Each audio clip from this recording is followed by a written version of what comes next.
Hi, I'm Vince Weston, and this, first off, will be my shop card shout out. I did a swap with Big Charlie at Big Charlie's Garage. Um, if you're not subscribed, just go on over there and check it out. I do love that truck graphic on there, and especially the warning stuff. So if you're not, go over, check him out, subscribe, do all those YouTube things. But mainly, this is an update on my 2026 small scale group build. I'm still doing Lumpy's 40 Ford from Leave It to Beaver. It's a 1/32 scale kit, and that's why everything looks so dang small down here, especially with my big monster hands. What car? I One side note, I just realized I got this far in the build and I need to remove the sun visors because he doesn't have them on there since he's such a hipster. That I got to take care of, and then we'll progress on. Uh, Assembly is kind of a challenge with this kit, uh, particularly because of the multi-part body. Um, there are basically four pieces to the body, and then you have the fenders and chassis are all one piece. And according to the instructions, it builds up, uh, building on top of the chassis. So you're adding the two sides, and then the hood and the trunk lid, which also includes the cover for the convertible. Also, the interior would have to be inside for you to do this.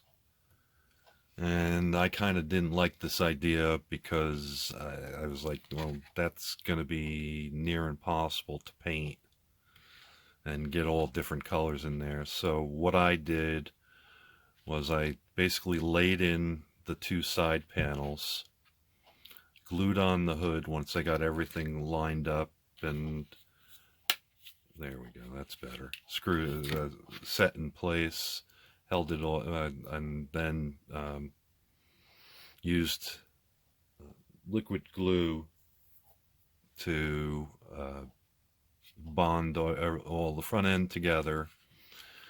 But when I went to do the back, these pieces back here at the end of the body, which ends right about there with the molding, were flexed and twisted. They were probably never perfect to begin with. So what I did was I put some Aliens tacky glue in between the fenders and the sides, and then got them into place and fit this back piece on top so that I could glue it all together. And once I washed out the Aliens tacky glue, I was able to separate the pieces and went on to prime them. I've used three colors to do my priming.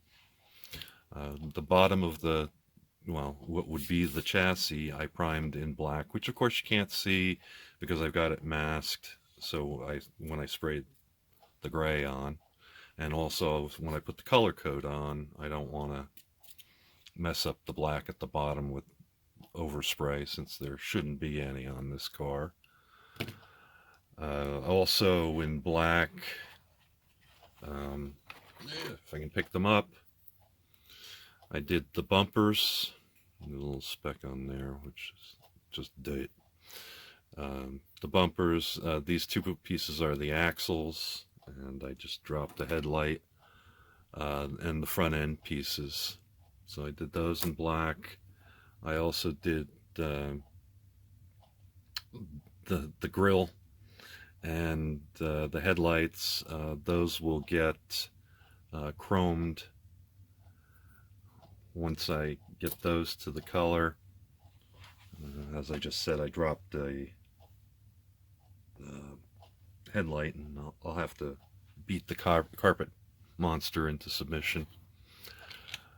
I also did black on the tires. I figured that's definitely a good start, since I also have to do white walls, and the hub caps, or wheel covers, excuse me, that would probably show better, have to be done. That'll be a silver, chrome, whatever, and the white for that. As I said, the body was done in the gray, including the interior, so you can see that's done too. And I used white on the steering wheel and steering column, and that's actually the gear shift. It's not something else sticking out there. So I can I want the steering wheel will be white, so I have to paint that. I know I'm getting way out of focus, sorry.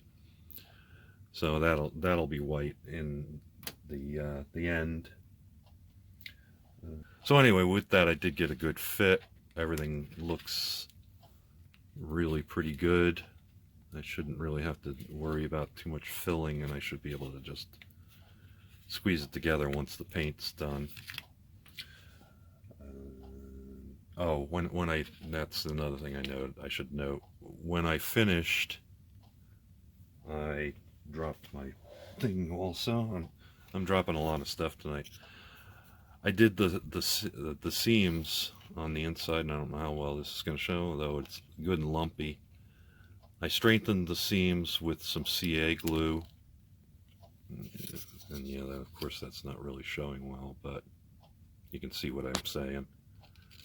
So that's holding the body together pretty well.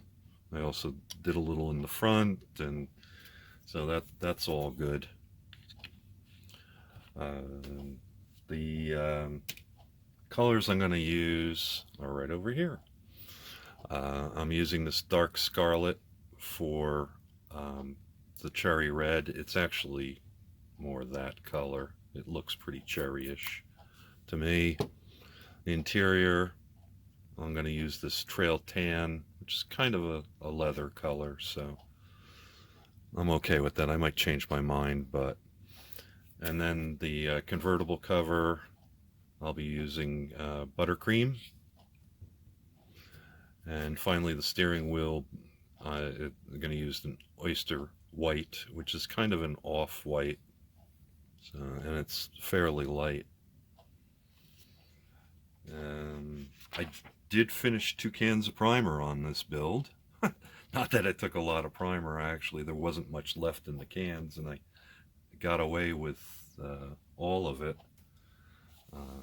I did buy a new can of gray because I was completely out. But cleaning up the cans and preparing them for recycling, I got my marbles to add to the collection, and I don't have that big of a collection compared to somebody I know. Should have a very large collection of them. And I also kept the tubes from the inside, just yanked them out. That was pretty easy. And the nozzles at top. The nozzles I can probably use for future times, and that should work out pretty well for that in case I get a bad nozzle. And the rest of the can went into the recycling, like I said. So that's where I'm at the moment, and I'm gonna see. I gotta do a little cleanup here and maybe do a little sanding on the primer, and of course I got to get rid of these visors, which I forgot to do. And then we'll be on to color painting, which I'll of course be airbrushing most of this. I might do a little hand painting too. And that's where I'm at. So I'll say thanks for watching, and we'll talk to you later. Bye-bye.